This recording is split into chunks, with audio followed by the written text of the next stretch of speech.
Hoy tenemos también un tema bastante impresionante y yo creo que va a traer bendición para cada uno de nosotros. Hoy vamos a hablar acerca del carácter cristiano y los ministros de la iglesia. Ahora usted dice, bueno, ¿y por qué los ministros de la iglesia que me toca a mí?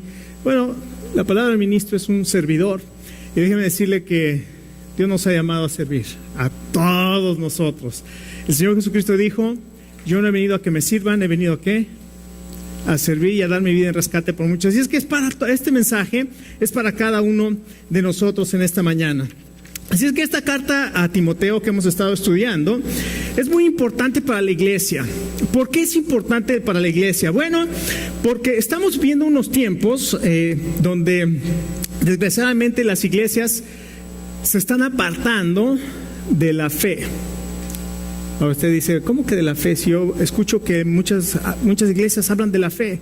Bueno, sí, pero le hablan de una fe que no está basada en la palabra de Dios. Te dicen, si tú clamas hoy por un carro, Dios te va a dar un carro. Eso no es palabra de Dios, eso no dice la Biblia que va a suceder. Eso es tener fe en los buenos deseos, pero no en la palabra de Dios. Y claro, todos nosotros, digo, ¿a quién no le gusta que me digan vas a ser rico, vas a ser sano, no vas a padecer? No, a todos nosotros nos gusta ese tipo de mensajes, pero desgraciadamente ese no es el mensaje de la palabra de Dios. Entonces, en lugar de conformarse a la sana palabra de Dios, que está aquí revelada, se apartan de la palabra de Dios y comienzan a hablar de cosas que agarran un versículo de la Biblia, una palabra de la Biblia, sin importar el contexto, sin importar el propósito del autor, y comienzan a hablar con esa palabra y empiezan a enseñar cosas que no están en la palabra de Dios. Ahora, no solamente es que se aparten de la palabra de Dios, parece que mucha gente el día de hoy está persiguiendo las posiciones en la iglesia, está persiguiendo los títulos, apóstol, yo soy apóstol, yo soy obispo, yo soy, y comienzan a buscar títulos que les den una posición, cuando lo que Dios quiere no es que tengamos posiciones, sino que cumplamos con funciones. Y en lugar de buscar una posición, tenemos que cumplir una función, que es cumplir el gran mandamiento, que es amar a Dios y amar a todos. Y ese amor a Dios y ese amor a todos nos va a impulsar a hacer algo que la Biblia también llama el gran mandamiento, o la gran comisión, perdón, que es ir a buscar a la gente que está perdida. Esa fue la misión del Señor Jesucristo que vino aquí a la tierra, y esa es la misión que ahora el Señor Jesucristo nos ha dado a nosotros, que ha tenido misericordia de cada uno de nosotros para que vayamos también y llevemos esto. Fíjese lo que yo creo, esto es lo que yo creo. La historia siempre se repite, ¿no? La historia es cíclica. En la Edad Media la iglesia se enriquecía y tenía posiciones. Si tú eras obispo de algún lugar, tú podías hacer y vender y mandar y hacer lo que quisieras. Lo mismo está pasando hoy. La Biblia está guardada, solamente se toman 2 o 3 cosas y después tomo una posición, un nombramiento, y comienzo a hacer lo que yo quiero con ese nombramiento, al grado de que en aquel entonces se vendían las indulgencias. Tú eres perdonado, échale en el momento que haga una moneda ahí, las almas de los pecadores van a ser libradas del infierno, y la tuya también. Entonces tú llegabas y aventabas una moneda ahí, y entonces te entregaban un papel donde decía, ya estás perdonado. Déjeme decirle, hoy estamos viendo lo mismo, pero de esta manera. Ofrenda, trae tu ofrenda, y yo voy a orar por ti y vas a ser sanado. Es lo mismito que en la Edad Media. Estamos viendo la historia repetirse en nuestros días, y desgraciadamente, como no conocemos la historia, volvemos a repetir la historia. Esto es bien importante, y por eso este libro de 1 Timoteo es muy importante para cada uno de nosotros. El Señor nos pidió a los creyentes de la iglesia cumplir con ese gran mandamiento y con esa gran comisión: amar a Dios y amar a otros. Y ese amor es el que nos va a impulsar a buscar a la gente que está perdida. Y en la iglesia de Éfeso, Timoteo tenía que enfrentarse con las doctrinas diferentes o las doctrinas equivocadas. Y Pablo le dice, tienes que mandar a esas personas, a esos falsos maestros, que dejen de enseñar esas doctrinas diferentes. Pero también lo anima. Timoteo era un joven pastor. Y yo me imagino que él se sentía inadecuado como muchas veces yo me siento inadecuado, y el Señor le anima. Y le dice Pablo a Timoteo: Timoteo, tú eres un verdadero hijo en la fe. Por tanto, toma seguridad y haz la labor que necesitas hacer. ¿Cuántos de nosotros necesitamos ser animados el día de hoy? Ahora, usted dice: bueno, yo no tengo ninguna función en la iglesia. No, tal vez no tienes una función en la iglesia, pero tienes una función en tu hogar. ¿Cuántos de nosotros, o tal vez estás tirando la toalla, como tienes tantos problemas como papá? No sabes cómo lidiar con tus hijos. A lo mejor tienes hijos adolescentes, y cuando tenemos hijos adolescentes, ahora sí que el Señor nos haga confesados. Tenemos hijos adultos y que el Señor nos haga confesados. No importa qué edad sean tus hijos, siempre vamos a estar preocupados por ellos. Pero cuando somos padres, a lo mejor como papá estás a punto de decir: yo no me siento adecuado, y necesitas ánimo esta mañana. El Señor te está diciendo: tú eres un hijo de Dios, conoces la palabra de Dios desde tu juventud, tal vez como a Timoteo, y te anima. Tal vez como mamá también estás diciendo: no sé qué voy a hacer, ya no aguanto a mis hijos, ya estoy desanimado. El Señor tiene una palabra para ti de ánimo, y también te lo dice. Tal vez como esposa o como esposo: ya no soporto esta relación, no va a ningún lado. El Señor tiene una palabra de ánimo para ti. No sueltes la toalla, o sea, no tires la toalla. El Señor tiene un propósito que quiere cumplir en tu vida. Jesús siempre, el Señor Jesucristo no está así. ¿Quién se está portando mal? ¿Quién se está portando? ¿Sabes la imagen del Señor Jesucristo en la Escritura cuál es? Ven, te quiero abrazar. No importa cuál sea tu situación en este momento, cómo te sientas, te quiero abrazar, te quiero recibir, te quiero ayudar, te quiero transformar, te quiero fortalecer, te quiero usar. Y esas circunstancias que tú ves que no van para ningún lado, yo las puedo transformar porque yo tengo el poder. Pero ven. Así es que Pablo le dice a Timoteo: tienes que cumplir con esta doble función. Mándalos que no enseñen diferente doctrina, y además establece orden en la iglesia. Y esto es lo que está haciendo Timoteo. Y hemos visto ya los capítulos 2 que habla del orden, del capítulo 1 que habla del ánimo que le da Pablo a Timoteo. En capítulo 2 se habla del carácter del hombre y la mujer, y el capítulo 3 está hablando del carácter de los líderes, y ahora está hablando del carácter de los ministros. Entonces, 1 Timoteo capítulo 3, voy a leer los versos 8 al 13, dice la palabra de Dios así: los diáconos, asimismo, deben ser honestos, sin doblez, no dados a mucho vino, no codiciosos de ganancias deshonestas, que guarden el misterio de la fe con limpia conciencia. Y estos también sean sometidos a prueba primero, y entonces ejerzan el diaconado. Si son irreprensibles, ejerzan el diaconado si son irreprensibles. Las mujeres, asimismo, sean honestas, no calumniadoras, sino sobrias, fieles en todo. Los diáconos sean maridos de una sola mujer, y que gobiernen bien sus hijos y sus casas. Porque los que ejerzan bien el diaconado ganan para sí grado honoroso y mucha confianza en la fe que es en Cristo Jesús. Vamos a orar. Padre, gracias, Señor, por tu palabra. Te pedimos que nos hables. Tú conoces nuestra necesidad y tú tienes un mensaje para cada uno de nosotros. Oramos, Señor, en el nombre de tu Hijo Jesucristo. Amén. Aquí utiliza Pablo una palabra muy curiosa, esta palabra del diáconos. Los diáconos a sí mismos. Y cuando nosotros escuchamos la palabra diáconos, tal vez no entendemos bien esa palabra porque no la usamos mucho. Es decir, fuera de la iglesia, y los que hemos estado en la iglesia por mucho tiempo, pues tal vez escuchamos el término diácono. Pero fuera de la iglesia, cuando encuentras a una persona que te diga: yo soy diácono, ¿qué es eso? Nosotros más bien entendemos la palabra ministro. O sea, la misma palabra que se traduce ministro es la palabra diácono. ¿Y qué es un ministro? Nosotros entendemos un ministro como una persona de posición elevada, ¿verdad?, que tiene influencias para hacer lo que se le pegue la gana. La Biblia jamás enseña eso de un ministro. La palabra ministro o la palabra diácono quiere decir servidor.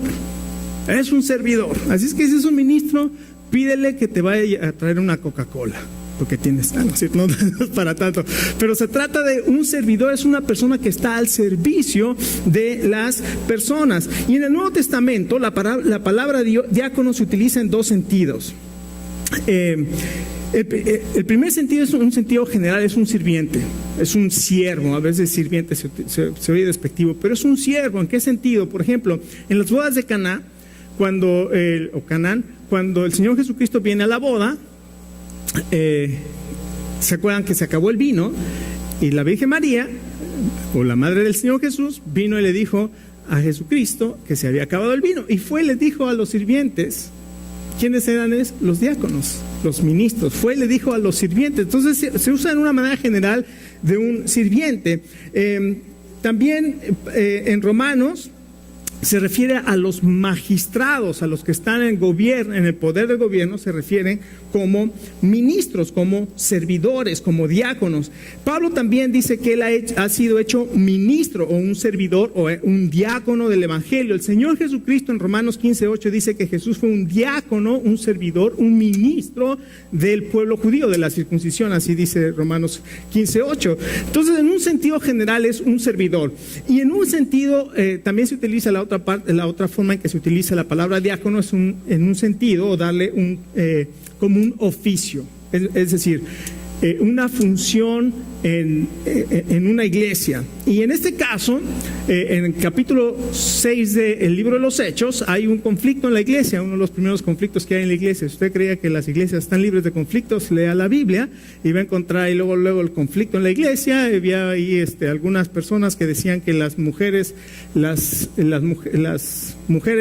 que hablaban hebreo eran mejor atendidas que las mujeres que no hablaban hebreo, y como eran judíos, entonces el hebreo sentía que tenía mayor influencia que los demás. Entonces los apóstoles vienen y dicen: busquen entre ustedes 7 varones de buen testimonio, llenos del Espíritu Santo y de sabiduría, y que ellos sean los que sirvan a las mesas, mientras nosotros los apóstoles nos dedicamos a la oración y a servir la palabra de Dios. Entonces también eran ministros de la palabra de Dios y eran ministros de las necesidades de la iglesia, las necesidades físicas. Fíjense qué maravilloso la forma en que Dios puede cumplir satisfacer las necesidades de la iglesia.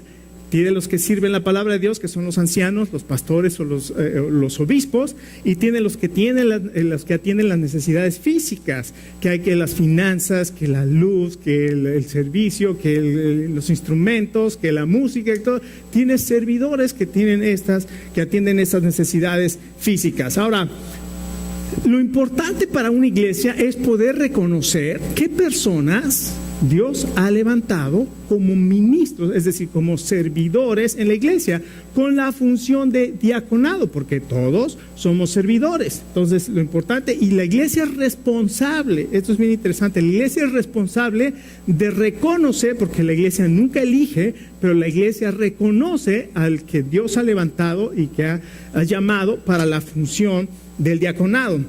Ahora, ¿cuáles son los requisitos que pide la palabra de Dios? Bueno, ya los leímos. En primer lugar, dice que la conducta del servidor tiene que reflejar un carácter cristiano. ¿Cuál es esa? En primer lugar, la conducta, dice aquí, deben ser honestos. Escuche, esta palabra está impresionante. Esta palabra que dice honestos aquí quiere decir venerable, honorable, pero la idea de esta palabra es la de ser es una persona, habla de una persona que tiene un compromiso firme con su llamado. ¿Escuchó? Un compromiso firme con su llamado. Muchos de nosotros somos llamados, sentimos el llamado, pero no hacemos un compromiso con el llamado. La palabra de Dios dice: un diácono, un servidor, tiene que tomar su llamado como un compromiso con Dios. Es un compromiso firme que tiene que tomar y que tiene el diácono o el servidor. También dice sin doblez. Esa palabra también está impresionante. Literalmente quiere decir una lengua que habla dos cosas, o sea, una lengua dividida. diálogos, una lengua que tiene dos. ¿A qué se refiere? Son las personas que hablan una cosa con una persona y hablan otra cosa, la misma pero diferente con la otra persona. O sea, que no son íntegras. O sea, dependiendo de la conveniencia, te dice a ti una cosa y le dice a otra persona otra cosa y le dice a otra persona otra cosa. Y desgraciadamente, yo creo que todos hemos sido culpables de esto. ¿Y qué necesitamos hacer? Bueno, necesitamos arrepentirnos, ¿verdad? Pero hay personas que, si son llamadas como diáconos, no puede tener el hábito de hablar cosas diferentes con diferentes personas de acuerdo a su conveniencia. También dice que no sean dados a mucho vino. ¿Se acuerdan que cuando vimos a los obispos dice que no sean dados al vino? Aquí dice no sean dados a mucho vino. Entonces aquí es donde le decía la semana pasada, entonces el diácono sí se puede echar sus farolazos. Bueno, recordemos la costumbre de aquel lugar. No podían tomar aguas en todas partes porque el agua les dañaba, porque no estaba purificada. Entonces para beber algo que fuera seguro para ellos tomaban vino. Pero el vino tenía un peligro. Cuando tú tomas mucho vino, ¿qué pasa? Te emborrachas. Y aunque tomar vino no es pecado, el emborracharse sí es pecado. Entonces, esa es la gran decisión que nosotros tenemos que tomar ahora. Ahora nosotros decimos, bueno, tomar no es pecado. Pero si tomas, lo vas a hacer de una manera recreativa. No por necesidad, como en aquel entonces, para no enfermarte, sino lo estás haciendo para recreación. Y aquí dice que no debemos estar controlados por nuestros deseos. La recomendación es, mejor no tomes vino, no tomes cerveza. Esa es la recomendación. ¿Por qué? Porque si nosotros vamos a la palabra de Dios, por ejemplo, Proverbios 21 dice, el vino lleva a la insolencia y la sabiduría y la bebida embriagante al escándalo. Nadie bajo sus efectos se comporta sabiamente. Entonces, ¿por dónde empieza? Pues con una copita de vino. Proverbios 23, 31, 32. No te fijes en lo rojo que es el vino, ni en cómo burbujea en la copa, ni en lo suave que se desliza. ¿Ya se lo imaginó el vino? Pues al final muerde como serpiente venenosa, pica como una víbora. Isaías 5:11 dice, ay de los que se levantan de mañana para seguir la embriaguez, que se están hasta la noche, hasta que el vino los enciende. 5:22 Isaías, qué aflicción para los que son campeones a la hora de beber vino y se jactan de la cantidad de alcohol que se pueden tomar. O sea, todo esto, aunque no es pecado tomarse una copa de vino, el consejo de la palabra de Dios para nosotros es, no tomes vino, no le des oportunidad, no te dejes controlar por aquellas cosas que sabes que no te convienen. Y si la borrachera comienza con una copa, pues mejor hazla a un lado y no te conviertas en un peligro. Ahora, yo les dije la semana pasada, cuando un pastor o un líder de la iglesia lo ven tomando una cerveza, la gente no sabe qué es una cerveza. La gente piensa, mira, este es un hipócrita, porque ahí va a la iglesia, pero mira, se echa sus cervezas. Entonces es un peligro, no por ti. Y Romanos 14 lo deja bien claro. Nosotros, aunque tenemos libertad cristiana, así lo dice Pablo, tenemos libertad, dice, esa libertad para nosotros a veces tiene que ser limitada por nosotros mismos para no hacer caer a otras personas. Eso es lo que dice la palabra de Dios. Entonces, por amor a los demás, mejor hay que elegir no participar en tomar bebidas alcohólicas. No porque sea pecado, sino por amor a las personas. Y porque Dios, gracias a Dios, ahora tenemos filtros que podemos tomar agua, podemos tomar soda. No somos como algunas reglas de religión, ¿verdad? Que tomar té o tomar coca o tomar es prohibido. Entonces, no está prohibido, nada de eso está prohibido. Lo hacemos por convicción y por amor a las personas, muy, muy, muy diferente. Otra cosa que dice aquí, no codicioso de ganancias deshonestas. Los diáconos no deben buscar recompensa económica. No es que yo esté buscando una recompensa económica, por eso estoy prestando servicio. Esto quiere decir lo siguiente, el dinero debe ser tu esclavo. A ver, otra vez vamos a... El dinero es mi esclavo.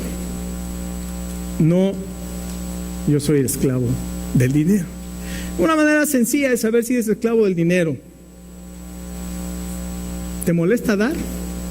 ¿Eres generoso? Si dices no, ten cuidado.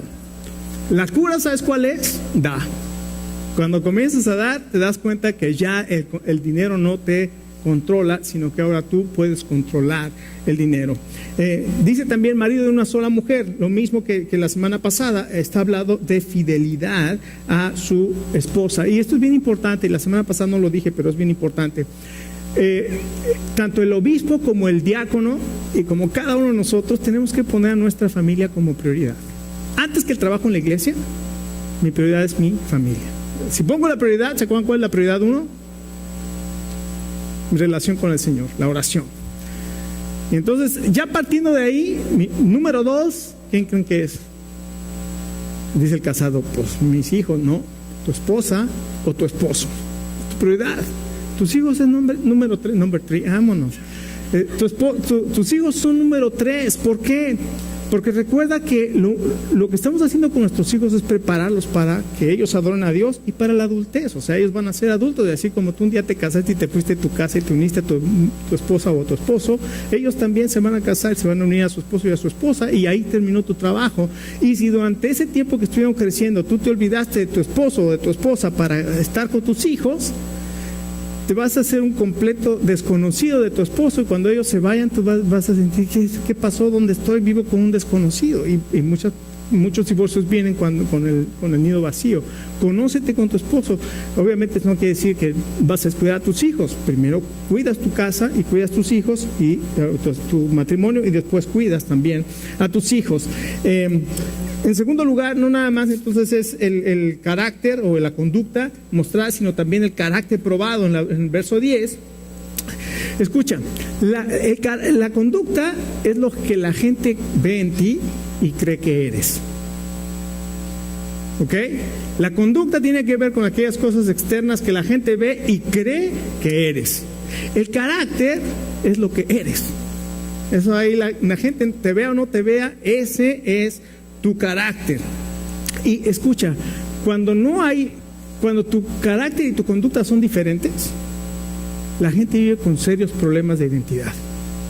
Por eso la gente se siente vacía, porque tiene que dar una apariencia para la gente, pero por dentro sabe que no es su carácter, esa no es ella. Entonces vive constantemente tratando de dar una apariencia, pero por dentro se está destruyendo porque esa persona no es ella. Tiene que buscar una apariencia. Escucha, qué maravilloso es el Señor. El Señor te ama como eres, no por lo que tienes. No te exige que cumplas con todo lo que el mundo te dice que necesitas hacer para ser perfecto. El Señor jamás te va a pedir eso. El Señor Jesús dice, ven así como estás, así como eres. Se imagina que tengo cáncer y no voy a ir al doctor, porque ¿qué va a decir si llego con el doctor con cáncer? Me voy a sanar primero y después ya voy con el doctor para que me vea y me diga, ay, qué bien está. Eso no pasa. O sea, lo que haces es, vas al doctor porque sabes que estás enfermo. Vienes al Señor Jesús porque sabes que tienes la necesidad del Señor Jesucristo. Entonces, tiene que guardar el misterio de la fe. Y esto, el verso 10 dice que guarden el misterio de la fe. Ahora, cuando habla del misterio de la fe, no se está refiriendo a algo que está desconocido, que la fe quizá es misteriosa. No, lo que está diciendo aquí la palabra de Dios es, el misterio siempre es algo que Dios ha revelado. Y lo ha revelado en su palabra. Miren, la semana que entra vamos a estudiar este pasaje, este verso que está impresionante. Verso 16 en el capítulo 3. E indiscutible, grande es el misterio de la piedad. El misterio de la piedad. ¿Cuál es ese misterio de la piedad? Ahora sí, como dicen ahí en los regiomontanos, échense este trompo a la uña, y lo vamos a ver la semana que entra. Dios fue manifestado en carne. Dios se hizo carne. Fue justificado en el Espíritu. El Espíritu Santo vino y dijo, este es mi Hijo amado en que tengo complacencia. Fue visto de los ángeles. Los ángeles vinieron y anunciaron a María y anunciaron a José el nacimiento de los ángeles de Jesús. Fueron y anunciaron a los pastores. Hoy les ha nacido en la ciudad de David un Salvador que es Cristo el Señor. Fue creído en el mundo, fue predicado a los gentiles. Los gentiles ahora recibimos ese mensaje. fue creído en el mundo y fue recibido arriba en gloria. Este es el misterio. Dios se ha dado a conocer, se ha revelado, Él ha venido y dice que guarda el misterio de la fe con limpia conciencia. Es una persona que cree el mensaje de la palabra de Dios, el mensaje del Evangelio. Y este es el Evangelio para todos. Todos nosotros necesitamos al Señor Jesucristo porque todos estamos separados de Dios por el pecado. Y esto es lo que el Señor Jesucristo vino a hacer para cada uno de nosotros. Perdonar nuestros pecados y traernos a Dios. Y dice con limpia conciencia, es decir, que practica lo que cree. Y debe ser aprobado. Esto es también tremendo. Cuando nosotros estamos viendo a una persona que Dios ha elegido o levantado, y nosotros estamos viendo su servicio, dice, en lo que está sirviendo, tiene que ser evaluado. Tiene que ser evaluado. ¿Saben que yo tengo que ser evaluado 2 veces al año? Tengo que presentar con mi supervisor y tiene una lista así, y cómo has hecho esto, y cómo has hecho esto, y cómo eres, ahora si soy puntual, si hago lo que dije en mi plan de trabajo, soy evaluado y cada 6 meses viene la evaluación y tengo que dar cuentas. Todos nosotros cuando estamos sirviendo, la Biblia dice, deben ser evaluados. El problema es que nosotros no nos gustan las evaluaciones, ¿verdad? Pero la palabra de Dios dice que seamos evaluados. ¿Para qué? Porque queremos reflejar la gloria de Dios y Él merece lo mejor. Debe ser aprobado. Y después habla de los requisitos también para las mujeres diáconos. ¿Qué? Mujeres diáconos. Ahí lo dice. Ya vio lo que dice aquí. Dice, y las mujeres, en el verso 11, las mujeres así mismo sean honestas. Y aquí hay una gran discusión. Aquí comenzamos a entrar en controversia. ¿Está hablando de las esposas de los diáconos o está hablando de mujeres diáconos? Yo creo que está hablando de mujeres diáconos. Porque ¿por qué no hizo lo mismo con los ancianos? Ahí no habló nada de las mujeres, las esposas de los ancianos. Y aquí la palabra guna, que es la palabra griega que utiliza, puede significar tanto esposa como puede significar mujer, dependiendo del contexto. Pero aquí no hay un contexto que diga que es esposa de los diáconos, sino más bien está hablando de la mujer. Escuche, la mujer es súper importante. El ministerio de la mujer es muy importante en la iglesia. Y lo hemos visto, lo hemos estudiado. En el capítulo 2 vimos cómo Dios y el Señor Jesucristo trajo algo radical. Cuando las mujeres no podían participar, el Señor Jesucristo, dentro de los que venían con Él, venían las mujeres fueron las primeras que fueron a predicar, las mujeres fueron las primeras que vieron la resurrección. Aquí vemos el ministerio de las mujeres de una manera tremenda. Pero lo que sí dice la palabra de Dios aquí es entonces que la mujer que va a servir, dice, tiene que tener también un carácter. ¿Cuál es ese carácter? Honesta. Debe ser una persona con un compromiso firme. Otra vez, la misma que el diácono. Y dice, no calumniadoras. Y aquí está tremenda, esta palabra es la palabra diabolos. ¿Qué? Una mujer que no sea diabólica. ¿Qué quiere decir eso? Se refiere a mujeres que no son acusadoras, o que no se meten en hablar de cosas perjudicando a otras personas, en otras palabras, que no son chismosas. ¿Por qué? Porque están afectando la reputación de las personas. Otra cosa también que dice aquí la palabra de Dios. La palabra de Dios dice, por ejemplo, en Romanos capítulo 16, hay una mujer que se llama Febe, que Pablo se refiere a ella como un diácono. Febe. Ahora, es importante, esta iglesia tiene dentro de su constitución que las mujeres no pueden ser nombradas diáconos. Ahora, como nosotros tenemos que respetar la política de la iglesia, pero eso no quiere decir, y yo lo entiendo, porque lo que quiere hacer la iglesia es proteger algo que puede ser controversial. Y tenemos que ser muy respetuosos de esto, pero hay cuestiones que nos podemos pelear y hay cuestiones que no vale la pena pelearnos por ellas. Y esta es una de ellas. Yo creo que no vale la pena pelearnos, porque si las mujeres tienen que ser diáconos, no pueden ser diáconos. Yo creo que esta no. La palabra de Dios enseña aquí, y yo creo, eso es lo que al estudiar esto, creo que está enseñando que la mujer puede ser diácono y que puede ejercer esa función. Y yo creo que es importante que las mujeres trabajen dentro de la iglesia y ejerzan diferentes servicios. Esto es lo que yo creo. Ahora, tenemos que ser respetuosos. En otra cosa, en conducta, también deben de ser sobrias, es decir, libres de cualquier sustancia. Se refiere a ser cuidadosas, en velar, en estar atentos. Ahora, finalmente, la palabra de Dios, después de hablar de los requisitos del diácono, después de hablar de los requisitos de las mujeres diáconos, ahora habla de la recompensa del diácono. ¿Qué recompensa vamos a recibir cada uno de nosotros que prestamos un servicio al Señor? ¿Qué recompensa dice aquí la palabra de Dios en el verso 13? Porque los que ejerzan bien el diaconado ganan para sí grado honroso y mucha confianza en la fe. Déjame preguntarte una cosa.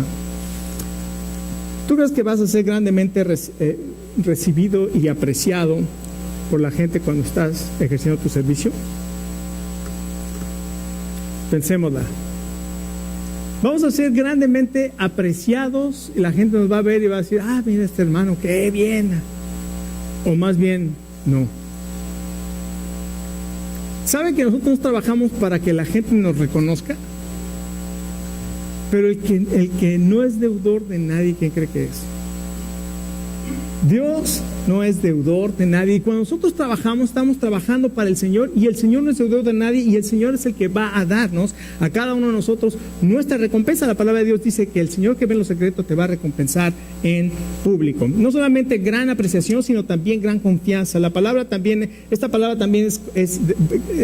tiene que ver con valor. Vas a desarrollar, cuando tú trabajas en la obra del Señor, vas a desarrollar un sentido de resolución de problemas, de seguridad, y al mismo tiempo vas a tener confianza para seguir cumpliendo el ministerio. Mi desafío esta tarde para cada uno de nosotros, o el desafío de la palabra de Dios, escuchen, nosotros vivimos en una sociedad que te dice esto: el que sirve está ¿dónde? Es la posición más baja que hay. La posición de siervo es la posición más baja que hay. Eso es lo que dice el mundo. El Señor Jesucristo dijo: el que quiera ser más grande entre ustedes, ¿sea qué? Como el que sirve. ¿Qué diferencia? ¿Cómo el concepto de Dios es completamente diferente al concepto de los hombres? Y nosotros entonces, la gente vive buscando posiciones de honor y buscando posiciones de reconocimiento, cuando el Señor Jesucristo dice: si tú vas a ser el mayor, vas a ser como el que sirve. Y el Señor Jesucristo puso su vida como ejemplo. Dijo: yo no vine aquí a ser servido, yo vine aquí a servir y a dar mi vida en rescate por muchos. Escucha, la iglesia no fue creada por el Señor para perseguir títulos ni posiciones, sino Él creó una comunidad de creyentes para que nos animemos cada día a adorar a Dios y a servir al prójimo. Otras palabras, ama a Dios y ama a todos. Necesitamos entonces hombres y mujeres que sirvan al Señor y que sirvan a su iglesia. ¿Necesitamos títulos para servir? Que me reconozcan, que me ordenen, que me digan. No necesitamos títulos para servir. Lo que el Señor está buscando son adoradores, y esos adoradores van a adorarle y van a servirle. Escucha, Dios te ha dado dones y talentos, y la invitación para cada uno de nosotros del Señor en este día es: usa tus dones y tus talentos para el servicio de Dios. Él no es deudor de nadie, y Él va a recompensar. Hay una recompensa del Señor para cada uno de nosotros cuando cumplimos ese servicio. Le voy a pedir al grupo de alabanza si puede pasar, y vamos a orar al Señor. Y hoy vamos a invitar, yo quiero invitar, y el Señor creo que nos quiere invitar a cada uno, a que tomemos esta oportunidad. Es una invitación del Señor para poder servir, para poder ser servidores. Y cada uno de nosotros necesitamos hoy responder al Señor. Vamos a ponernos de pie y vamos a orar al Señor.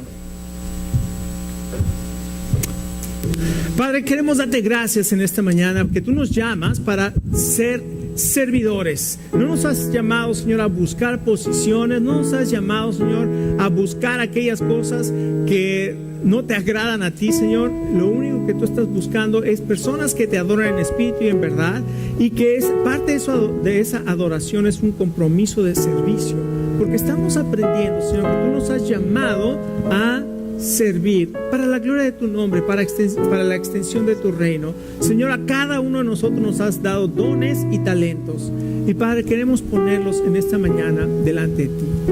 Tal vez esta mañana el Señor te ha hablado y te ha mostrado que tú tienes muchos talentos y que los estás guardando, y que estás buscando pensando que va a haber una mejor oportunidad, cuando el Señor te está diciendo es el momento que tú puedas levantarte y que puedas decir: aquí estoy, Señor, envíame a mí, úsame para tu gloria. Y el Señor quiere usarte a ti, quiere usarme a mí, quiere usar a esta iglesia para alcanzar a este mundo que está sin dirección, está como ovejas que no tienen pastor. Y aquí estamos nosotros para hacer esa labor. ¿Cuál es tu respuesta al Señor en esta mañana? Él es una invitación, no te está acusando, no te está demandando, Él te está invitando. Y cada uno de nosotros tenemos que responder a esa invitación. Mi consejo es: dile esta tarde al Señor: Señor, aquí estoy yo. Envíame